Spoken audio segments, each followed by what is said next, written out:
ladies and gentlemen, and welcome to C3Arts Radio. This is your loyal host, Philip Harvey, coming live and direct to you from City College, New York. Of course, the college on the hill. And we are the broadcast arm of the City College Center for the Arts.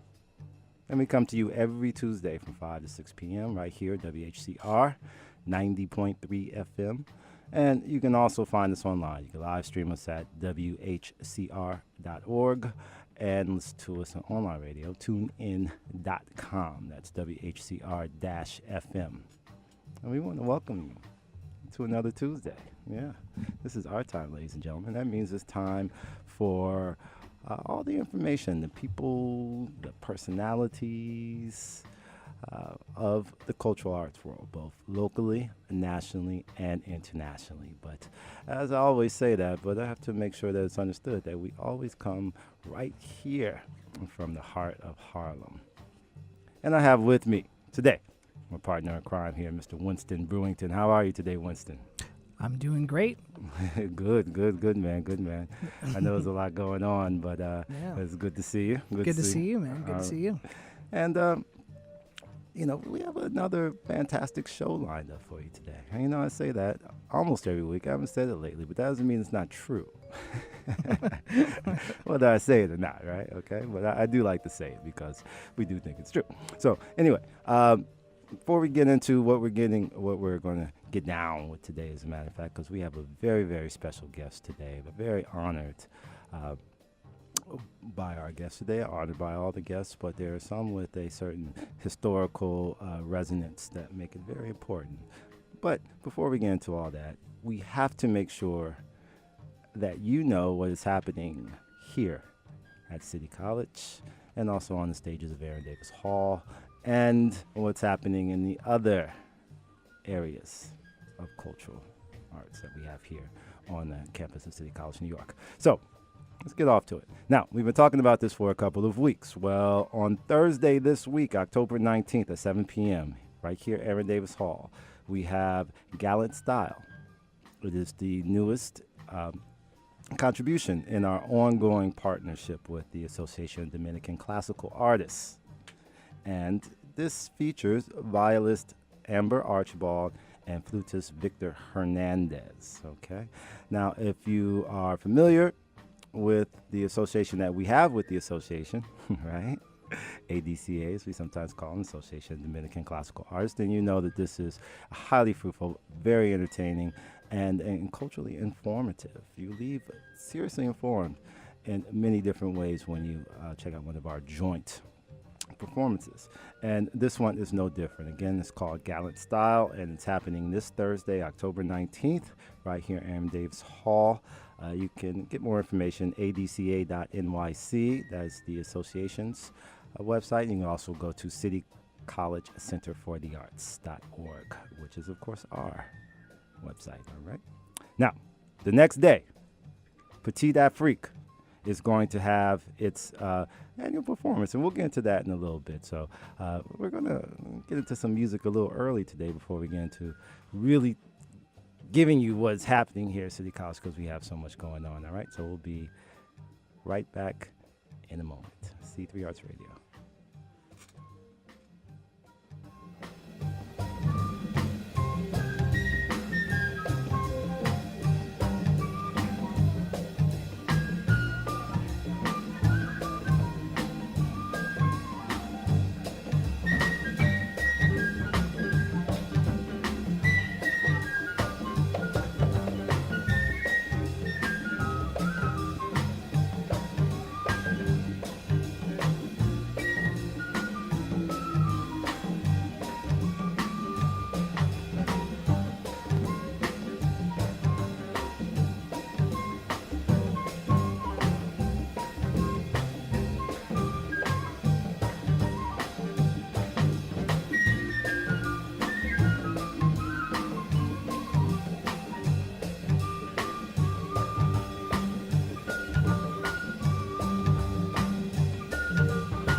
escrava, amante, mulher, mulher do fidalgo tratador João Fernandes. Ai, ai, ai, Chicada, Chicada, Chicada, Chicada Silva, a negra.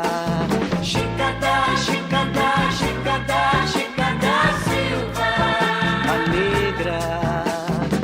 A imperatriz do Tijuco, a dona de Diamantina, morava com a sua corte, cercada de belas mucamas, num castelo na chácara da Palha, de arquitetura sólida e requintada, onde tinha até um lago artificial e uma luxuosa galera. E seu avô João Fernandes, o tratador, mandou fazer só para ela. Ai, ai, ai, Chicada, Chicada, Chicada, Chicada Silva, a negra. Chicada, Chicada, Chicada, Chicada Silva, a negra. Muito rica e invejada, temida e odiada, pois com as suas perucas, cada uma de uma cor, joias, roupas exóticas das Índias, Lisboa e Paris, a negra era obrigada a ser recebida como uma grande senhora da corte do rei Luís, da corte do rei Luís. Ai, ai, ai, ai, ai, ai, ai, ai, Chicada, Chicada, Chicada, Chicada Silva, a negra. Chicada, Chicada, Chicada, Chicada Silva, a negra. Ai, ai, ai, ai, ai, ai, ai,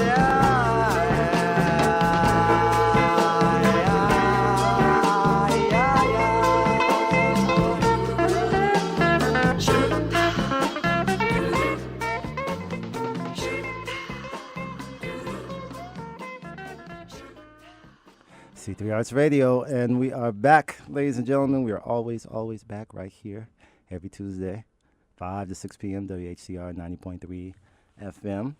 We are the broadcast arm of the City College Center for the Arts, and we're going to bring our guest out here soon. Now, let me preface this by talking a little bit about the post-World War II era, because this was the era where you had some of the great luminaries of dance really started to push and form a model and represent American dance around the world, touring, creating, of course, new styles, new meshes of dance, taking it really into another kind of stratosphere, so to speak.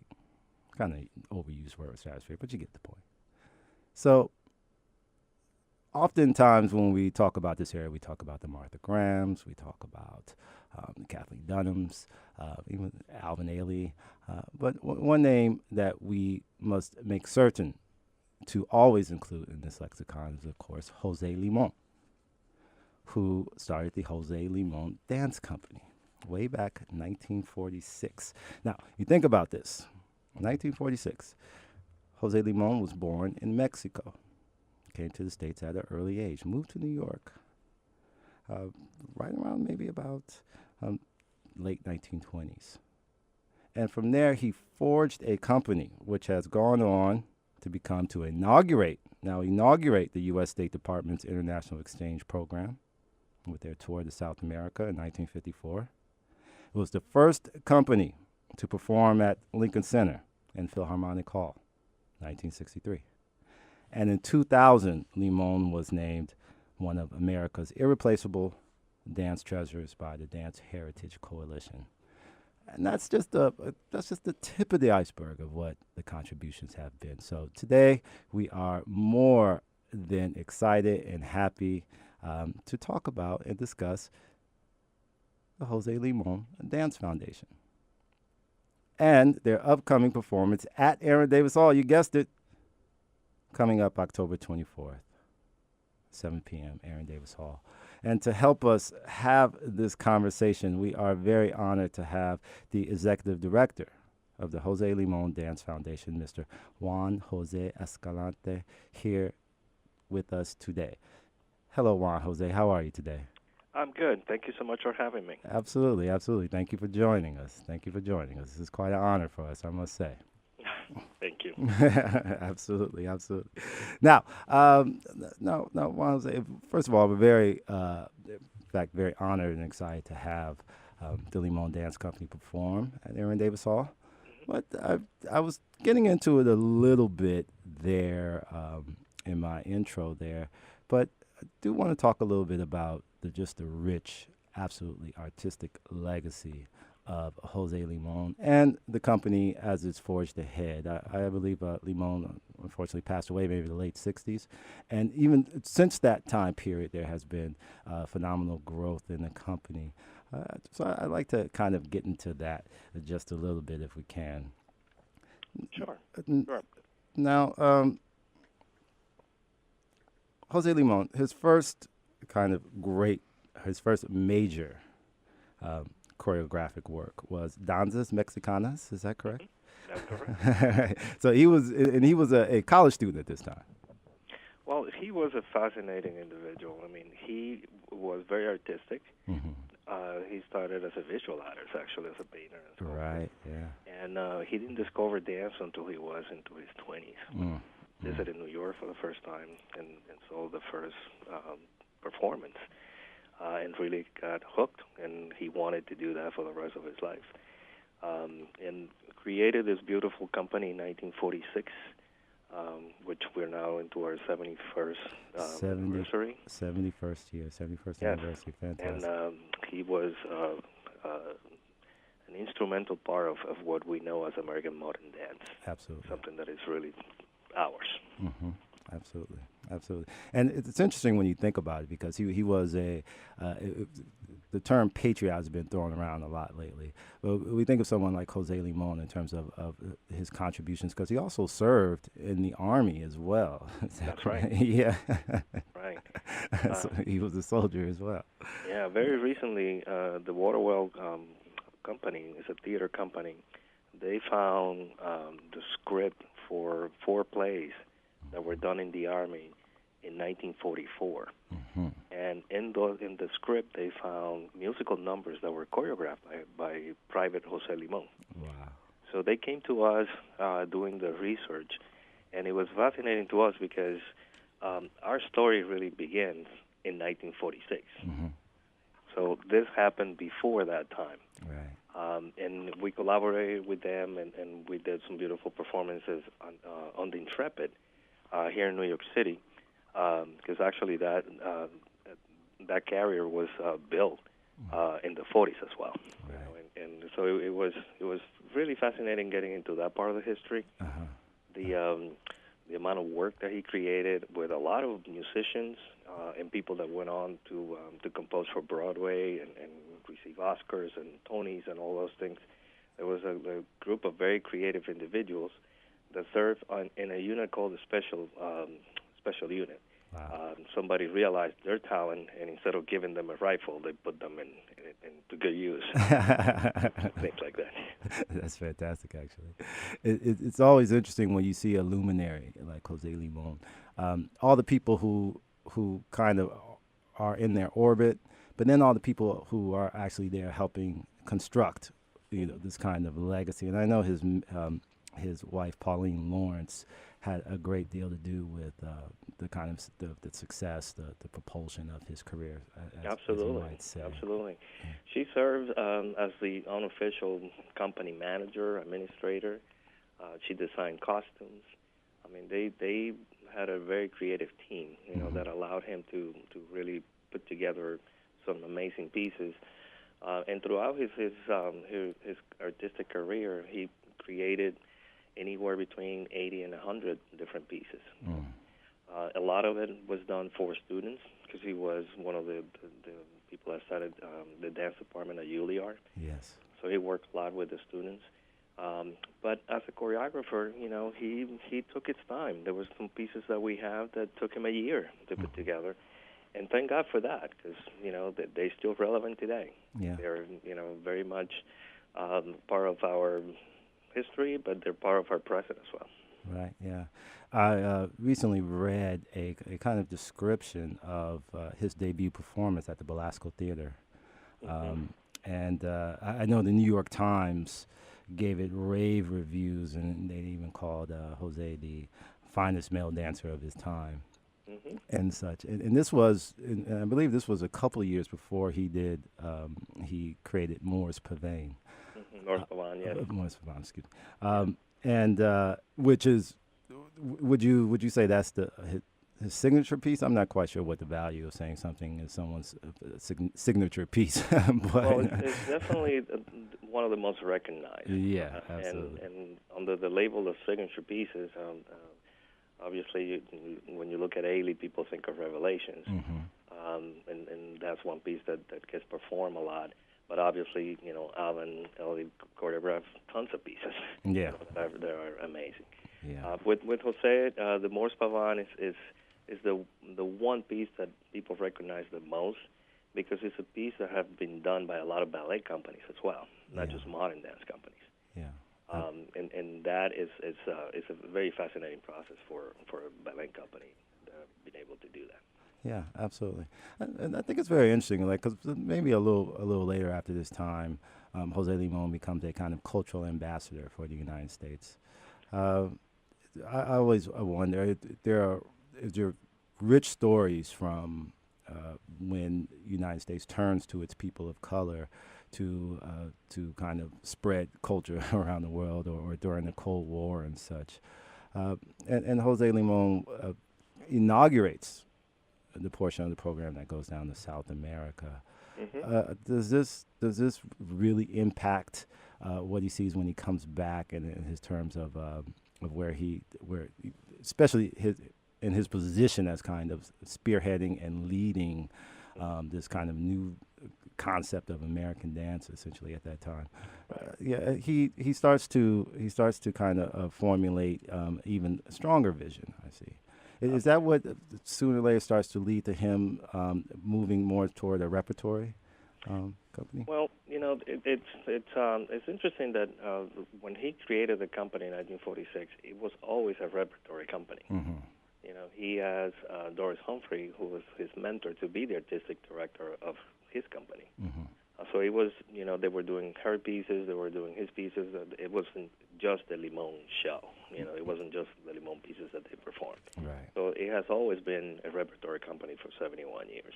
And we have been fortunate enough to work with almost 70 different choreographers, either doing pieces that they have created or commissioning pieces from them that were done on the company.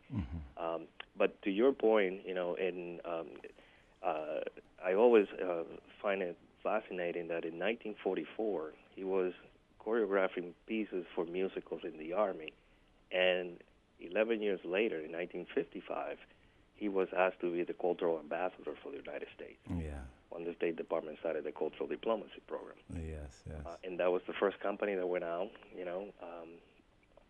and he did an amazing job, and also toured all over Europe, representing the U.S. And what he found out there was that, we have a lot more things in common than different, and because we're all human beings, and he saw a lot of humanity out there.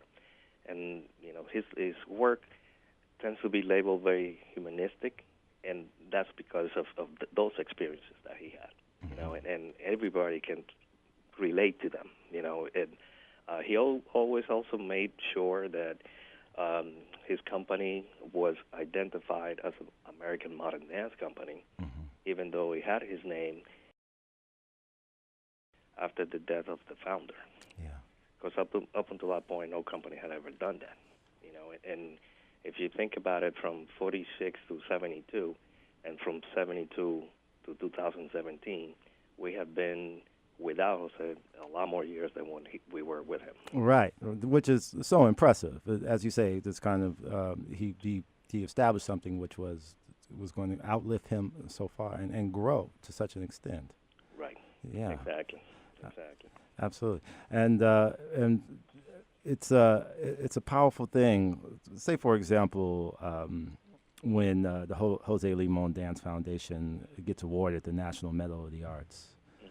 And this is, some 35 years after his passing. Right. You talk about it took them a little while. It took them a little while. Yeah, that's true. That's very true. Well, at least they invited him to the White House. I know that he performed, the the Limón Dance Company performed for Johnson, I believe, Correct. in the White House. So at least they got it in pieces. You know how they. Exactly. Yeah, no, I mean we have danced for a couple of presidents, and when Johnson created the National Endowment for the Arts, the first program to support dance, that program issued 11 grants in that year for companies in the whole country, and Limon was one of the first ones. Limon, Graham, and Ailey were part of that. So it has always been, on the vanguard of all these milestones. When Lincoln Center opened, we were the first company that performed there. Right. Yeah. Before New York City Ballet even performed there was a Limon company performing at Lincoln Center. So there's a lot of firsts with the foundation. And if you think about the history of the Lincoln Center and how it even came, it was incepted. It makes a lot of sense, right? But it's a part of, like I said, that makes it so important. And one of the things though is that, in a sense, the more things change, the more they stay the same. Now I know that recently that the company visited Africa as part of Dance Motion USA. That's right. Can you tell us a little bit about that experience and how, not in the sense of a comparison to the way it was before, but how is that landscape now? How is that kind of dialogue going now? Well, that was a fascinating trip, and I was lucky enough to be part of that group. It was 11 of us. We took 8 dancers, Carla Maxwell, that was the artistic director back then, and myself. And we visited Zambia, Madagascar, and South Africa. And the emphasis of that was truly a cultural exchange. We were cultural ambassadors for the U.S. We did a lot of roundtable discussions. We did a lot of master classes. We work with a lot of people with disabilities. I mean, we perform in soccer fields. I mean, it was, you name it. We were all over the map there. And it was so interesting to me how, when we did master classes, how easy it was for everybody to jump in and dance with us and be part of what we were doing. It was really, really quick. It wasn't intimidating at all. We did one in the copper field in Zambia that we started as with 2 companies and 2 schools that got together, and that alone was about 50 dance students. And people that were walking by just came and joined us. And at some point, I have a picture of that group. There were about 150 people taking this class in the soccer field. It was massive. Wow. So that was fascinating to me. And we experienced the same way everywhere. And Madagascar was the same thing. We performed with 9 other companies. And we all were blown away of how much dancing is going on. No, that's something for esteemed dance group to say. There's a lot of dancing going on here. A lot of dancing going on. We've met a lot of interesting people too. In South Africa, we work with a group of disabled people that got on a bus and drove for almost 6 hours to get to us to attend a 3-hour workshop with us, and they were amazing. Well, I have to tell you, we're very, very excited about the upcoming performance here, Aaron Davis Hall. Can you tell us a little bit about what our audience can expect? Well, for us, this is a dream come true. We a couple of years ago, we moved our offices to to the Dance Theater of Harlem building. And the synergy between the two companies has been fascinating and very, very productive. They actually performed a Limon piece in their season last year, which was great. But for us, Aaron Davis Hall has always been, part of our goals to develop, not just to perform there, but to develop a season there that we can perform every year. Hey, sounds good to me. Hey, this year is going to be one performance. We're hoping to do at least 3 next year and grow it to be a weekend long of performances. Very affordable. Tickets are $10 for students. We want to pack the house, but we also wanted to. We're calling it our community performance, and we want the community to be part of this. So we're doing 2 Limon pieces, and we're going to be showcasing 3 brand new duets that we commissioned this year. We are opening with Choreographic Offering, which is a beautiful piece that Limon created for the whole company. And then we're going to be showcasing the duet. And since Aaron Davis Hall is part of City College, it's in the middle of an educational environment. We want this thing to be educational as well. So we're going to have a Q&A with the choreographers that people can get to ask questions, why you selected that music, and where the inspiration comes from, and all those fascinating things that you don't really get to hear the creators explain the process. So that's going to be part of that. Absolutely. So it's going to be absolutely fantastic. I can't think of a better synergy right now, and so we're very happy to welcome the Limón Dance Company and the José Limón Dance Foundation. Thank you so much. Absolutely. And I want to thank you as well, Juan Jose. Thank you so much. I know that you worked for a lot of grand, let's say, cultural institutions, the Miami City Ballet, the Orlando Ballet, the New York City Ballet. But we're really grateful that you've taken your talents to, as LeBron James once said, to the José Limón Dance Foundation as well. And we also want to thank you for joining us today. So we'll see you on Tuesday, October 24th. So that's going to be 7 p.m. to everyone listening out there at Aaron Davis Hall. Okay, at Aaron Davis Hall. Get your tickets right away. Get your tickets. Go to citycollegecenterforthearts.org to make sure that you get your tickets. Okay. All right. Awesome. Well, thank you, Mr. Juan Jose Escalante, for joining us today. Had a great time. C3Arts Radio. We shall return. Thank you.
And we're back, ladies and gentlemen. Always back right here, C3 Arts Radio. Every Tuesday, 5 to 6 p.m. right here at WHCR 90.3 FM. And always remember that you can always check us out online. I'm glad so many of you do. I want to give a shout out to all the people who are listening to us online right now, WHCR.org. Also, tunein.com, WHCR-FM.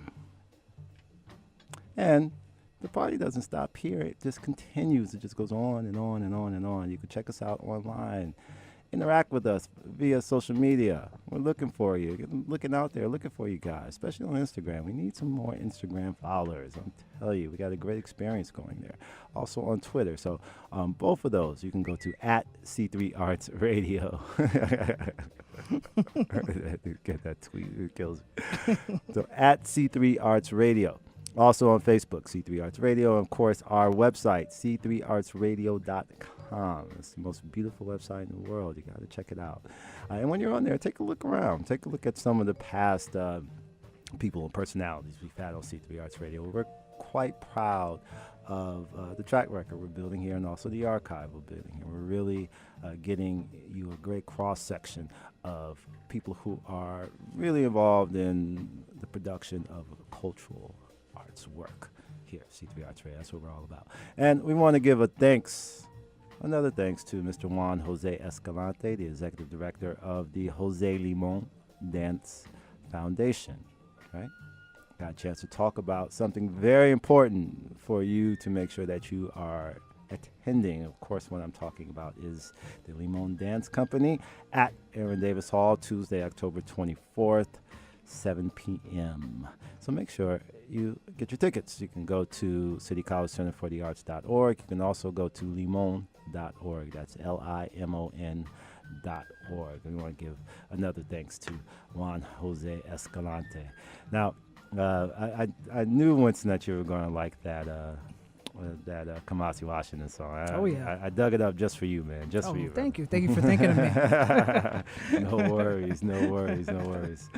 We're always thinking of people here at C3 Arts Radio. And one of the ways we think about it is we help generate and create fantastic programming. And the City College Center for the Arts is, of course, presenting, and this is what I was getting into earlier, Petite Afrique, which is it's actually a national performance and dialogue series, right, that we're having. And its primary focus is talking about immigration throughout the African diaspora, which is always a very fascinating kind of conversation to have. It's fantastic. We're doing a better job of documenting it and understanding the patterns of this kind of travel, this kind of not displacement, but movement of peoples. In some cases, displacement, unfortunately, but in most cases, just movement of peoples across the world. And of course, this particular installment of the dialogue series is going to feature the artist Somi.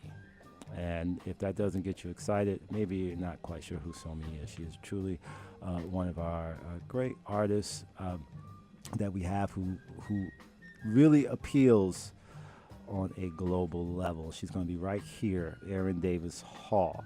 Now, there's a discount code. I got to tell you about this, right? There's a $5 discount code posted on our Twitter page. That when I say R, I mean City College Center for the Arts Twitter page. That's #CCNYArts. So go to @CCNYArts and you'll see the hashtag CCNYArts and a link where you can go to get the discount for this Friday, okay? So one day after the Association of Dominican Classical Arts will have Petite Afrique, which is going to be performing. That's going to be Friday, October 20th, 7:30 p.m. at Aaron Davis Hall. So please make sure that you check it out. So go look on Twitter for that discount. Also go to citycollegecenterforthearts.org, okay? We'll be right back. C3 Arts Radio. You know we're your friends, right? You got to come see us anyway. All right, we'll be right back.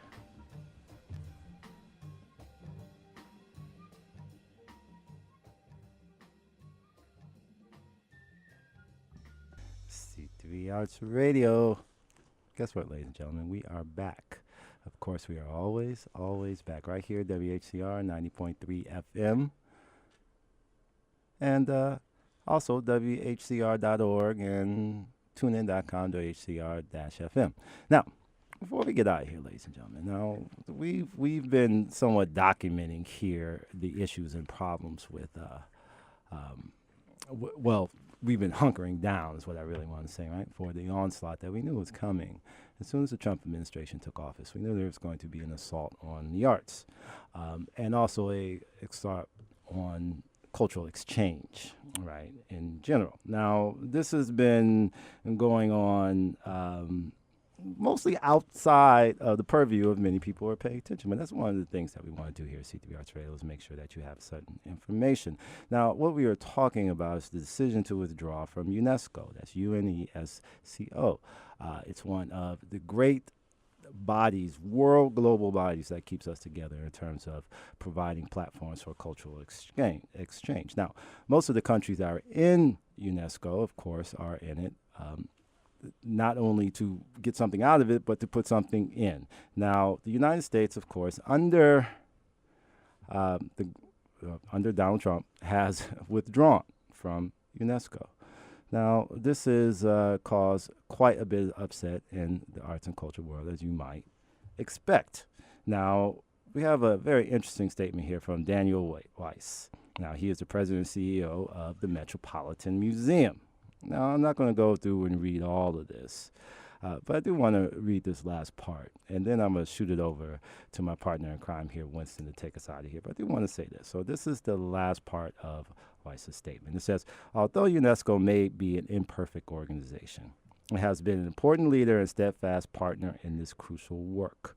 That work being the offering of exchange platforms for people from diverse populations. Now, the Met remains deeply committed to productive engagement with UNESCO and our colleagues around the world who share this important objective. And though this decision is geared at the United States abdicating its role as a leader in the world, it is the organizations that must step up to take the mantle on. Now, I couldn't agree with this more. Bravo, Mr. Weiss, all the other people who are chiming in on this important point. It is up to us as individuals, as organizations, as thought leaders, as artists, so on and so forth, to make up for all this the craziness that's coming out of our country right now. Now, on our way out, I want to shoot it over to my partner in crime here, Mr. Winston. What do you got to say before we get out of here, Winston? All right, real quick, for anyone who's a fan of Halloween, if you're looking for something different to do this year, Mr. George Clinton and the Parliament Funkadelic will be in New York City. And, they'll be playing B.B. King's House of Blues, something to check out for all you funk fans. On another note, I just want to say with everything that's going on in the world right now, one of my favorite quotes that gets me through the day is a quote by Bansky, who's an artist, mainly known for his street art. And it's just a simple quote. It just says, if you get tired, learn to rest and not to quit. I like it. And that's it for us today, ladies and gentlemen. C3 Arts Radio. You know we'll be back next Tuesday, so come check us out every Tuesday, 5 to 6 p.m. right here, WHCR 90.3 FM. And we are out of here.